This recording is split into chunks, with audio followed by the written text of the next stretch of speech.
1 Corinthians 13 starts like this. And I speak in the tongues of men and of angels, but have not love. I'm a noisy gong or a clanging cymbal. And if I have prophetic powers, and understand all mysteries and all knowledge, and if I have all faith so as to remove mountains, but have not love, I'm nothing. If I give away all I have, and if I deliver up my body to be burned, but have not love, I gain nothing. So in those first few verses, basically what you see is that no matter how religious you are, no matter how technically correct you are, no matter how much knowledge you have, how much insight you have gained, no matter how great or expansive or the breadth, the depth of your knowledge, it doesn't matter if you get the foundation wrong. The foundation for our relationship with God is love. The foundation for our relationship with other people is love. And often what happens is we relegate 1 Corinthians 13 to wedding days. You hear people recite it a lot or read it a lot at weddings. If you go to the wedding card section at Hallmark or Walmart or wherever you get your greeting cards, you're likely to see in the religious theme section a great deal of the wedding cards having the verses from 1 Corinthians 13 on them. I would argue, however, that the context here isn't about weddings at all. When you look at 1 Corinthians, chapter 12 and 14 are about unity in the body in Corinth. Even chapter 11. Just throughout the whole letter, there's this underwriting theme, undergirding theme of unity in the body of believers. And 1 Corinthians 13 is the foundation for that. It is the most excellent way. It is what lasts, is love. And so, while it might be appropriate to talk about it at weddings, it's even more appropriate to talk about it at situations like this. And so what we're going to do this morning is just kind of briefly go through 1 Corinthians 13 and talk about some things that we need to remember about love. Because love is what makes a family operate. Love is what makes our religion, so to speak, work. Love, Jesus would say, is what defines you, and how the world will know that you truly are one of his disciples. So when you start looking at the characteristics of love, it says love is patient and kind. Love does not envy or boast. It is not arrogant or rude. It does not insist on its own way. It is not irritable or resentful. It does not rejoice at wrongdoing, but rejoices with the truth. Love bears all things, believes all things, hopes all things, endures all things. Love never ends. As for prophecies, they will pass away. As for tongues, they will cease. As for knowledge, it will pass away. For we know in part, we prophesy in part, but when the perfect comes, the partial will pass away. When I was a child, I spoke like a child, thought like a child, reasoned like a child. When I became a man, I gave up childish ways. Now we see in a mirror dimly, but then face to face. Now I know in part, but then I shall know fully, even as I have been fully known. So now faith, hope, and love abide, these three, but the greatest of all these is love. So I think it's neat at the end there, where Paul kind of admits that everything, at least when he is alive or writing, everything is in part. So even these people who claim to be great at what they're doing, when you go back to the beginning of the chapter, people who claim to have great abilities in tongues or visions or knowledge, he says all this stuff is in part. And so even if you think you're great, you're not half as great as you think you are. What truly makes you a disciple of Jesus, what truly makes you set apart, is love. When we start talking about love in those first few verses, beginning with chapter 4, love is other-oriented. When you think about what Jesus did and who he was and how he behaved, Jesus was very other-oriented. If he had been concerned about what was best for him, well, he would have just stayed in heaven. But he wasn't concerned about what was best for himself. He was concerned about others. He would say on several occasions things like, the Son of Man came to seek and to save the lost. Well, what benefit did he get from that? It took his energy. It took his time. It cost his life. And we're the ones who benefit. Love is other-oriented. Many problems in life crop up when we're selfishly focused on ourselves. We think about ourselves first. And the great difficulty that we have as believers is that's how the world operates. You have to think about yourself first. We have many sayings about it, like, I'm going to look out for number one. And number one in that saying isn't God. It's me. I'm going to do what I want. I'm going to figure out how to get for me. And we justify it sometimes in our minds. We try and rationalize things. We say stuff like, well, by being selfish and doing what I want, it will give me the ability to help people later. That's what we call rationalizing things. Well, maybe if I just tell this one lie, good things will come about and it'll be okay. Also, if we just go and start executing all the unbelievers, I bet a lot of people will start to believe. That's called rationalizing. And so what you see is we have to be really careful because we want to do what is right. I think most people, like 98% of people, want to do what is right. We just don't know what is right. And we always want ourselves to be right. And so we learn to rationalize. We learn to justify.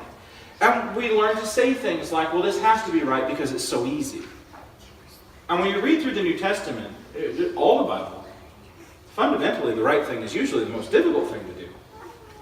And so if you're going to take the path of least resistance, you're going to wind up doing wrong things. If you're going to do what's easiest for yourself, you're going to probably wind up doing wrong things. And when you go to places like Psalm 15, which we reference an awful lot, because I think it's so powerful, it doesn't say, in an answer to the question, who will dwell on the Lord's holy hill, it doesn't say, those who go with the flow. Those who back out of contractual obligations that wind up costing more than they thought they would, because that's best for them. It says those who swear to their own hurt, but don't change. That's who will dwell on the Lord's holy hill. That's who will be with God. These people who aren't focused on themselves. And I would argue that that is probably one of the most difficult things that we have to fight against as Christians. So we live in a culture where everything is about you. Everything is about you. In fact, we think that we're so important that the most popular websites on the internet are sites where you're the star. Things like Facebook and Instagram and Twitter, where you get to tell the world what you think. There's a reason why Facebook has over 2 billion users. Probably because the rest of the world doesn't have an internet connection. One of the first things people do when they get on the internet is go and make a Facebook account. Why? Because that website is all about me. And that's what we want. And so we really have a struggle with that. And when you read through 1 Corinthians 13, when Paul describes love, when God tells us what love is, it's not about us. It's about other people. Love has a high view of others. Now, it's worded in a negative thing here, where it says love isn't arrogant. It isn't arrogant. It doesn't think highly of itself. In other words, it views other people as equally important or more important than the self. And when you think about how love behaves, it behaves very much in the way that society kowtows to those that it deems are great. Can you run up in the supermarket and just shake anybody's hand? Can you walk up to them? Do it this afternoon. Go to H-E-B here in town and just randomly pick some unsuspecting person. Walk up to them and just stick your hand out. Say, hi, my name is Ralph. If you're a woman, pick a different name. But just say that. And you know what they're probably going to do? One of two things. They'll shake your hand or they'll run away screaming. Those are the two things that will happen. What will happen if you walk up to the President of the United States and just stick your hand out? If you happen to see President Trump in the grocery store, which you wouldn't be allowed in if he was there, but if you happened to see him in H-E-B and you ran up to him and stuck your hand out, what would happen? You'd probably be shot before you got to him, or tackled, or a Secret Service agent would throw a soup can at your head, something. You're not allowed to go shake his hand. And we all kowtow and we reverently kind of, act like he's more important than everybody else. But you know what the Bible says about that? The Bible says his position is important. But he as a human being isn't. He has no more value than you do. He is no more important than you are to God. And you could say that about every king, ruler, president in history. But what our society does is we elevate people and we make them more important. And they begin to think that they're more important. Which is why celebrities get to throw telephones at clerks in hotels, and it's just kind of passed off as, well, they're a celebrity. That's why sports stars get to break rules and then go testify about breaking the rules in front of Congress. Do you know what they should have done to the baseball players who went to go testify about their steroid use? They should have tricked them. Come testify before Congress, and then they all come, and then they're there, and now you arrest them all. What would happen to you if you used steroids and got caught? It's an illegal substance. You go to jail. The baseball players get to use it, and they go free. Why? Because, well, they're celebrities. And what happens is when we begin to feel like celebrity is a thing, we begin to seek celebrity. And we want to be stars too. We want to be the star of our own story. We want to be the most important person in our life, and we begin to look down on people. We are trained to do that in our culture from the cradle to the grave. We are trained to think important people get passes, and so I need to think that I'm important so I can get a pass too. It's difficult, but that's not love. Love doesn't do that. It's not arrogant. Love does what Jesus did. Love allows people to mistreat them. I'm not saying go out and get mistreated and ask for people to punch you in the face or things like that. But when you think about how Jesus allowed himself to be treated, there's a reason why he was the Son of God and I'm not. There's a lot of reasons. One happens to be that if I was the Son of God and you spit on me, you probably would never have existed. I wouldn't just kill you when you spit on me. I would just erase you from history. You never existed now. He could have done that. When people walked up to him and they slapped him and they said, prophesy if you're the Christ, tell us who it was that struck you. They don't exist either. When the Roman centurions plunged that crown of thorns onto his head, they don't exist either. He allowed people to harm him because he saw good that would come from it. That's what love does. It views other people as so important that it is willing to suffer for the good of others. It's willing to suffer for the good of others. Love behaves properly. It's not rude. I was trying to look up some different articles about love this past week, and one of the articles was how to lovingly put somebody in their place.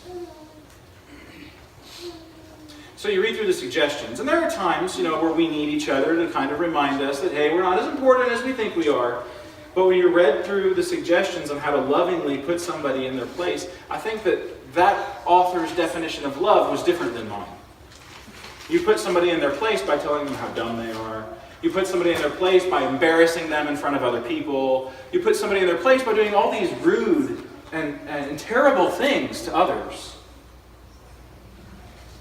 But when you look at how love behaves, it isn't rude. It doesn't try to embarrass other people. There may be situations where that happens, but that's not what love is trying to do. When you continue reading, it says it doesn't insist on its own way. It doesn't insist on its own way. One of the most difficult things about being a person alive today is having to interact with all of the other people who are alive today. One of the most difficult things about being alive in the ancient world was having to interact with all of the people who were alive in the ancient world. You see, the world would be a great place, except it's full of people. And people make the world difficult. And what happens in business situations, in family situations, in every situation, conflict happens because somebody is insisting on their own way. It's like most of the reason why conflict happens. Very rarely do two people completely agree about something and then fight about it. I can't believe you agree with me. What's your problem? Right? We don't do that. We get into arguments when we disagree and when we insist that we have to do things my way. Sometimes sometimes we can't deviate. I would argue that that's very rarely the case in most of the arguments that we get into. Very rarely do things have to be done my way. One of the things, when you look at the characteristics of great leaders, one of the characteristics of great leaders is that they get excited about other people's answers. Think about people in your life who have been helpful to you. Maybe a parent, maybe an older person when you were younger, or maybe a teacher, somebody who helped you a lot. And when you think about the ways that they helped you, you can probably remember some time when they got really excited about an idea that you had. One of the things you learn as you mature is that you don't always get your way. It's probably good we don't always get our way. But one of the things that separates an average person from a really great person is that when the great person doesn't get their way, they can get really excited about somebody else's way. And that's what we have to do as a family here. Sometimes we may have things where we talk about, we discuss, and there's a decision that's made, and that's not exactly what I wanted. Maybe it's not what I wanted at all. But you know what? I should be really excited about it because it's what we're going to do as a family. I pick on carpet color a lot because I hope it doesn't hurt anybody's feelings. If I talk about carpet color and at the end of the day you go to sleep crying, please let me know and I'll stop. But when the carpet color was being decided for this room, I'm sure there is somebody who wanted royal blue. Why wouldn't you want royal blue? I'm sure there's somebody who wanted royal blue, and that was brought up and it was discussed, and somebody finally said, seafoam green is I think what we're going to do. Well, if I had been the royal blue proponent, I have a couple of choices. I can take my toys and go home. I can whine and cry and make everybody else miserable that we didn't pick royal blue. Or I can be excited that we're going to have carpet in our facility and I can get in here and I can install it and work hard to get the carpet down and looking great, and then I can help clean it and maintain it because I'm excited that we've got carpet no matter the color. That's what love does. You can apply that to just about every situation, but I think probably the most innocuous is carpet color. That's what love does. It doesn't say you have to do things my way. It says let's try and figure things out, and if we wind up doing it your way, I'm going to back you 100%. That's what love does. Love seeks to stay in control of itself. Right?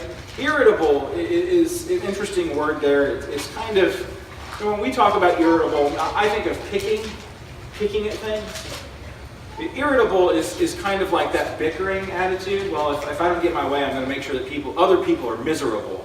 That they're going to wish that I had my way, and maybe finally they'll let me have it. Love doesn't want to stay in control that way. Love dwells on good things. It says it's not resentful. Some translations will say it doesn't keep an accounting of wrongdoing.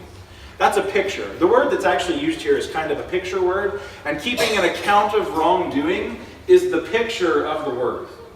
And you can think about an accountant. What does an accountant do? Well, they keep lists of strings and numbers. We have inflow and outflow. We have accounts receivable and all these things that we keep track of everything that happens so that at the end of the day we can make a balance sheet and figure out if we're in the red or the black.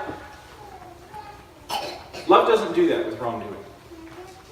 Love doesn't keep track of all the mean things that other people have said. Love doesn't say, well, they were mean to me on March 12th, 1978. It was a Tuesday. They were mean to me at 3:30 in the afternoon. They said something they shouldn't have, really hurt my feelings.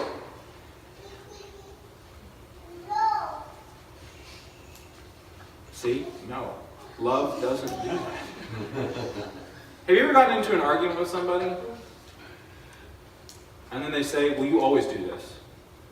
And you say, no, I don't.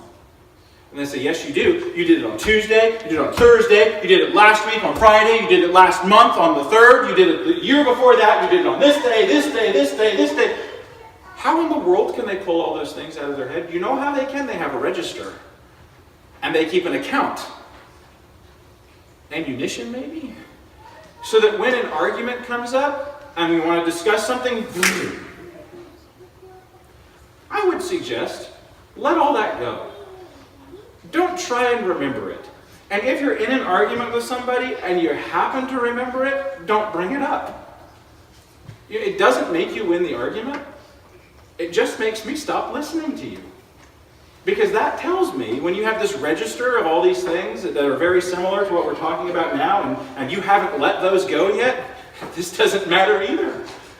Because even if we resolve this peacefully, the next time the discussion comes up, this is just added to the list. So we're done talking about it. Love doesn't keep an account of that stuff.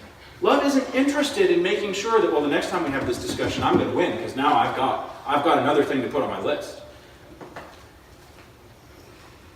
Would you want God to do that when you show up before the judgment seat of Christ? Were you a faithful person, Stephen? Oh, yes, I was very faithful. Really.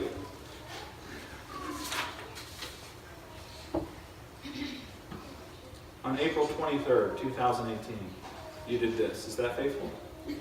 Well, no, I made a mistake. Oh, a mistake. On April 22nd, 2018, you did this. Should we keep going? That's not at all really how I picture standing before the judgment seat of Christ going, if you are in the Lord. I picture it just like Jesus said. You show up, and there's your master, and the master says, hey, glad you're here. Come in. Welcome into the joy of your master. Good and faithful servant. That's how I picture it going. Because God is love. Yeah, he could have a register of all these things and bring them out and discuss them with you, but I don't think he's going to. Because love doesn't keep an account of wrongdoing. He's not interested in making sure that you remember all the stuff you've done wrong. He's interested in helping you get home so that you can be with him forever. And if he's always going to be reminding you about how terrible you were, I don't really know that heaven would be such a great place. I was counseling a couple one time, and one of them had made some terrible mistakes. And we worked through it. They worked through it. They wanted to work through it. I was privileged to be part of the process. And we got back and we started talking about 6 months afterward. And I asked the question, how are things going? And the response was not good. We're still together. But I'm reminded about what I did every day. Every time I do something wrong, that's brought up. Every time I say something and it's not the right thing, that's brought up. Every time something's not good enough, every time something didn't happen fast enough, every time something isn't right, that's brought up. I wish we didn't work it out. What a terrible situation. Love doesn't keep an account of wrongdoing. Love doesn't forgive so that it can hang that forgiveness over your head forever. Love forgives because it wants to reconcile. Now, does that mean that when we are hurt and we forgive somebody, that as soon as we forgive them, just magically we feel better and everything is great? No, that's not how human emotion works. But it does mean that we are committed when we forgive somebody to reconciling things. To getting past, not over, past what has happened in the past so that we can have a future together. And that's what God does with us. And if we can get that right, when you read through this list of all these things that love says, all of this is amazing and incredible things. But when you think about when somebody wrongs you, if we can get past the feeling of being justified for resenting them, if we can get past the feeling of having earned some sort of martyrdom certificate, if we can get past the feeling of, well, now I have the right to bring this up again, if we can do that, when people see the way you treat others who have wronged you, that is the type of attitude that will cause people in the world to say, wow, there's something special about that one. That's the kind of love that Jesus is talking about in John 13, where he says, by this all people will know that you are my disciples. Because the world doesn't do that. The world loves it when people make mistakes, because now we've got dirt on them. Now we've got ammunition.